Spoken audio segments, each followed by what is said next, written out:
Happy Menopause Monday, friends! So today I am talking about sleep and the menopause, and partly why we struggle with sleep during the menopause, but also things that we can do to help remedy that. So first of all, the reason that many of us struggle with sleep, particularly during the menopause, is because of our fluctuating hormones. So our main sex hormones are estrogen, progesterone and testosterone. And particularly during the perimenopause, I don't know about you guys, but certainly during the perimenopause, I found that my symptoms were the worst. Now, I think that's partly due to the fact that I hadn't quite caught on then about the fact that I was in perimenopause, because I went into it quite early, and also the adaptogenic herbs, which I take daily now, I think make a massive difference. I'm also much more aware of my nutrition these days, so that also helps. So I think it's because so many of our symptoms can be resolved with lifestyle changes. I wish I'd known what I knew then when I was going through the perimenopause. But the reason for our sleep disorder or disturbances on the whole are because obviously we don't need as much estrogen when we've gone through the menopause. Our ovaries stop producing it. Our adrenal glands normally then help to support the job of the ovaries, which is where that sort of ties into adrenal fatigue. There's a lot of evidence pointing to the fact that if you are struggling with serious symptoms of the menopause, it's likely adrenal gland related. It's not just the fact that your hormones are all over the shop. It's because you need to work on your adrenal gland health in order to help support what the ovaries used to do. So if you feel that you're constantly under stress, you're constantly fatigued, you're suspicious of your adrenal health, listen to some of my wellness tips Wednesdays. I've been doing a few on adrenal health recently. It's absolutely fascinating. I think it underlines so many of our problems. But so essentially estrogen and progesterone fall off, and progesterone is one of our relaxing hormones as well, and also estrogen. A healthy level of estrogen does help us to sleep better, but we find that progesterone falls off faster than estrogen, and progesterone has a more calming effect on the body. So, and particularly when you're going through the perimenopause, because your hormones aren't just declining, they tend to decline, then they'll spike and they're a bit volatile, which is why you find yourself with all these hot flashes and brain fog and irritability, and also the inability to sleep. And I think there's a couple of things to bear in mind. I think also when we are midlife, generally that's when most of us go through the menopause, we're also really busy. I mean, we've got so many things on our plate. We might be adjusting to becoming an empty nester. I know for me that was really hard. We may have elderly parents that we're caring for. Our own bodies are going through huge amounts of change, and hormonally, but also you move into sort of a different mode, I think, when you hit midlife. And don't get me wrong, I'm not saying you put on your frilly knickers and you get your walking stick out or get your Zimmer frame oiled. Not at all. I'm sure youthfulness starts up here 100%, but I think also it's a time of life where we should probably need to become a little bit more reflective of where we want to go. After all, we're halfway through, so cripes, what does the future offer? And if you're one of those people like I was, thinking, bloody hell, I've still got so much I need to do, it can be quite a sobering thought process. So the stress that midlife involves in any case is enough to make anybody feel frazzled. But then on top of that, you have the menopause, and obviously that doesn't help matters either. And just a change of identity. A lot of people, their relationships change, particularly if you've got children and they're now leaving the home. That changes the dynamics of a relationship, and again, that can become quite anxiety provoking in some instances. And of course, when we sleep badly, that also affects our hormones. So it sort of sets up a vicious cycle. So not only are we struggling with our hormones because of our menopause, we then don't sleep well, which then affects our hormones. So you can fall very quickly into this vicious cycle of not being able to sleep, and then the added frustration of not being able to sleep, when you do have sleep deprivation, I mean, there are numerous studies on it, but we make poor choices, we get more brain fog, get more confusion. The poor choices often revolve around alcohol and carbs, refined carbs, which are the thing. I love drink. I love wine. I love whiskey. I love a good party. I love champagne. I mean, I'm still teetotal at the moment because I promised myself I would stay teetotal until the end of this workout program that I will finish. I think I've got about another 4 days to run on it. Then I might have a celebratory drink. If not, I will save it for Christmas. But I will, I'm not staying teetotal over Christmas. But I think certainly from my point of view, I know if I've come in, I'm frazzled, I'm tired, I've had a long day of busyness. I let that glass of wine or that glass of sparkling wine is my like weakness. It doesn't even touch the sides. It's like it evaporates because it's my brain saying you need energy first. You need something to lift you up. I'm probably a little bit bored too, so I'm looking for that change of I'm looking for it to distract me, and that's why we also reach for the carbs or the salty foods like the crisps, the chips, the cookies. It's our brain saying I want fast energy, and we tend to do more of that when we're sleep deprived. So just be aware of that. And also, the other bad thing is that when we sleep really badly, or we're continuously having bad sleep, we release cortisol. So cortisol is one of our stress hormones. When we sleep badly, it puts us into a stress mode. So our cortisol spikes, and cortisol causes us to hang on to belly fat, which is why if you're sleeping badly, you might find that around your belly you're getting fatter. But also, of course, when we eat refined carbs, we put ourselves into nutritional stress, which then releases cortisol because we're in nutritional stress. The body still goes into fight and flight. It doesn't know the difference between eating a chocolate bar, being chased by a lion, or sleeping badly. All these things have a negative effect, and they all make us release cortisol, which all have that effect of making us hang on to belly fat. So just bear that in mind as well. So you might be thinking, yeah, but I know all this, but I still can't sleep. So I think one of the things that really helped things change for me, because perimenopause, I used to wake up literally drenched. It was awful. And I got into the habit of putting, I wear a nightshirt. So I used to put a fresh one out ready so that when I needed to strip off, I could quickly do it. I wouldn't put the light on because lights affect us as well. When we're trying to sleep, the body's gone into sort of sleep mode. So we don't want to be stimulating it with lights ideally. Or if you do need to get up and change your clothes, just make sure you use a really dim night light. So I used to do that, but also one of the main things for me was just actually releasing resistance to the fact that I was waking up and having to change my clothes, and also the fact that I was waking up full stop.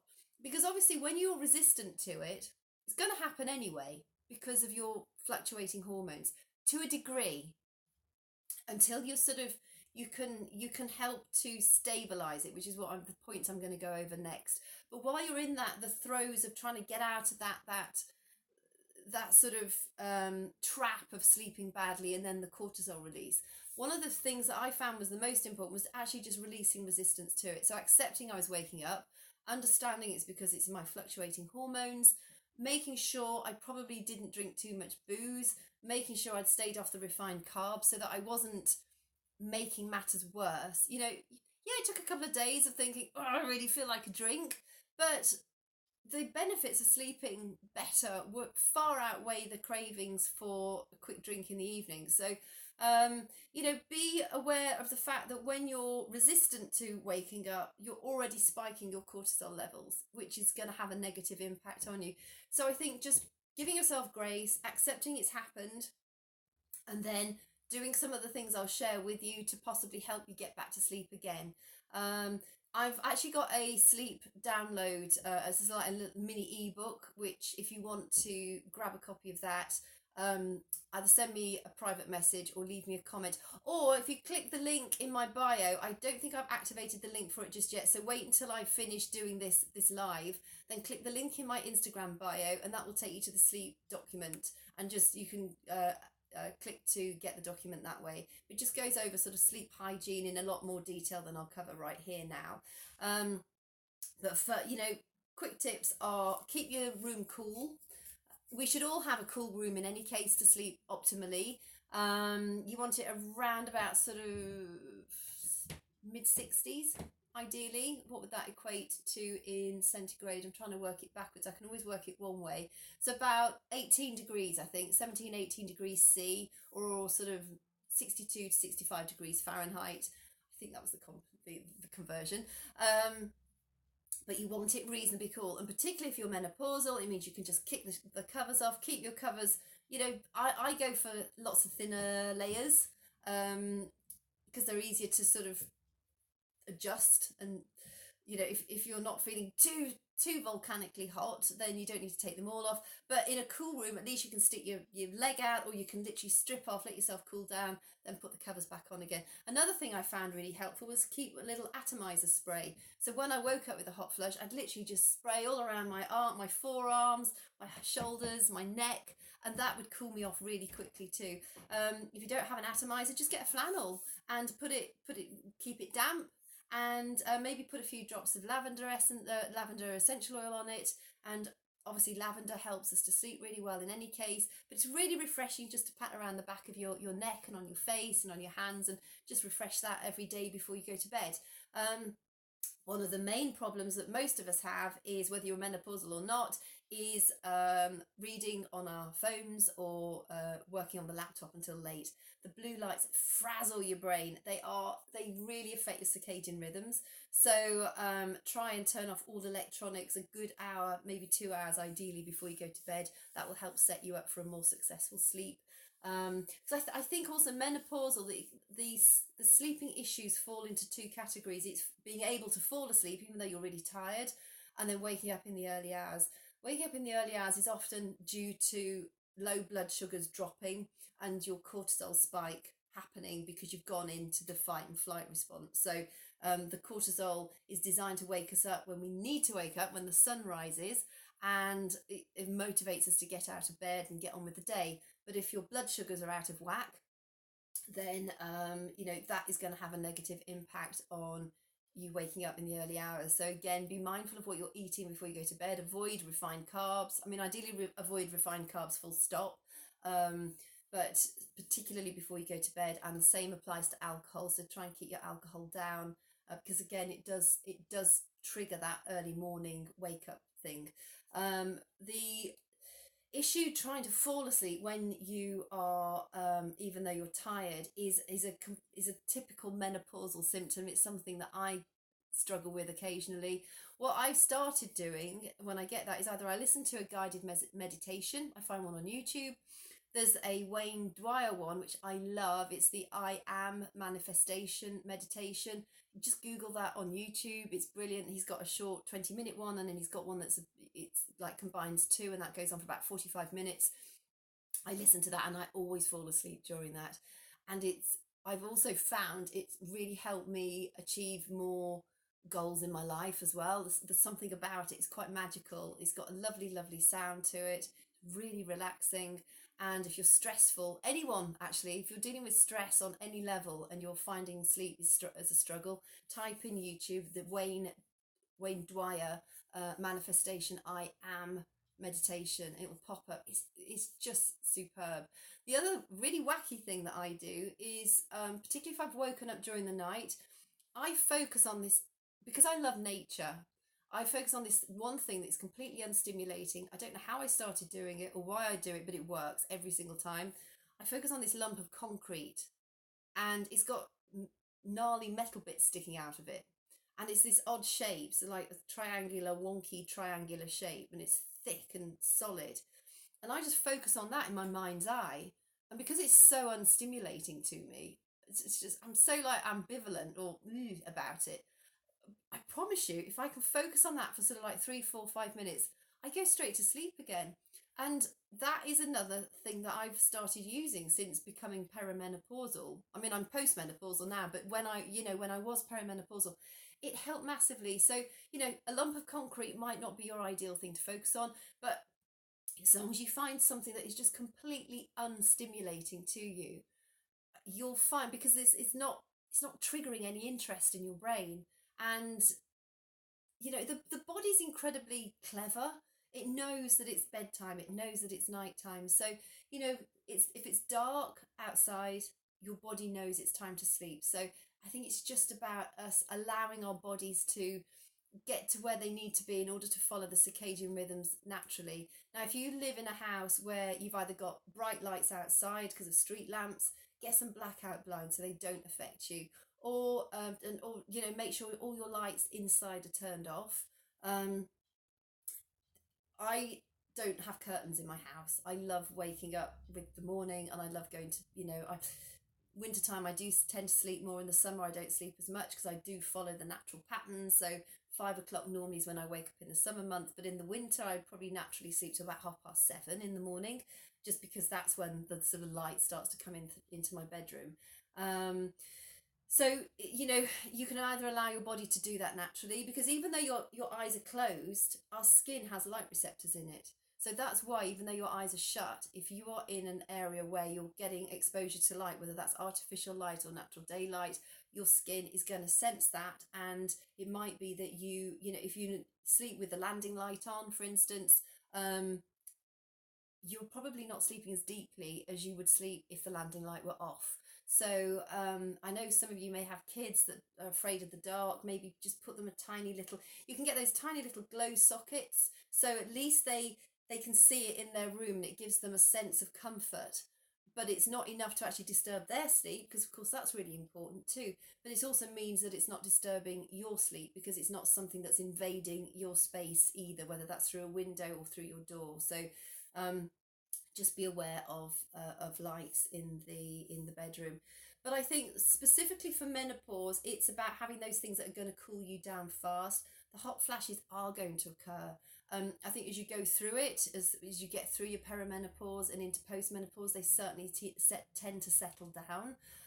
Keep some water by your bed, have an atomizer, refresh yourself. Make sure that you're eating foods that are going to support you. So foods high in magnesium. That's also where Epsom salt baths come in really handy, because of the magnesium in the Epsom salts. Magnesium helps us to relax.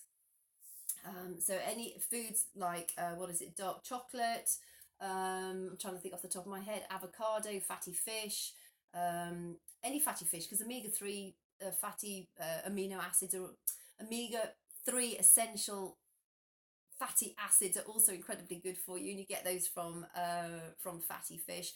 There's a lot of controversy about soya. I drink organic soya milk. I don't eat tofu, I don't eat other soy products, but I do drink, I have soya milk in my coffee. It's the only, or maybe on my oats in the morning as well. The soya contains phytoestrogens, which are like a natural plant-based estrogen. And there has been quite a lot of research pointing to, or studies pointing to, the fact that if you consume phytoestrogens, they do help you balance your hormones out. That's one of the reasons why I drink organic soya milk, and I think it does work. I think it has a positive effect on me. However, if you have a family of breast cancer, because phytoestrogens have a similar effect as estrogen does, long-term use, if you have a family of breast cancer, you probably want to have a chat to your physician first of all, just to make sure that you're not having more estrogen than you should have, just to be aware of that. Also, leafy vegetables are very good to support your menopausal health. Legumes like lentils, mung beans, adzuki beans, chickpeas, that sort of thing, they're very good for your menopausal health. I have adaptogen herbs. Now, adaptogen herbs are really good at helping us balance our hormones, but two in particular, there's a lot of studies being done on both maca and ashwagandha, and I take them both. I take 8 adaptogen herbs actually every day, but these are 2 of them that I take, which are specifically good for menopause. They help us to balance out our hormones. They also help to balance out our cortisol levels. They also help us to sleep. But make sure that you're getting, maca particularly grows in Peru, and because there's such a lot written about it at the moment, you want to make sure, if you're getting maca, get it from a Peruvian source. There's a lot of Chinese maca on the market. It's cheaper, but it's not grown in the same conditions. And the whole point of adaptogen herbs is that they grow above the vegetation line. They grow under incredible amounts of stress, which is what makes them so powerful when we eat them. And the ones in China are force grown, and they don't have the same properties. So they might have the same plant name, they may look the same, like the same plant, but they don't have the same properties. So make sure if you're having adaptogen herbs, make sure that you're getting them from where that specific adaptogen herb is grown in its native state. Just be aware of that. There's a lot flooding the market now of not so good stuff.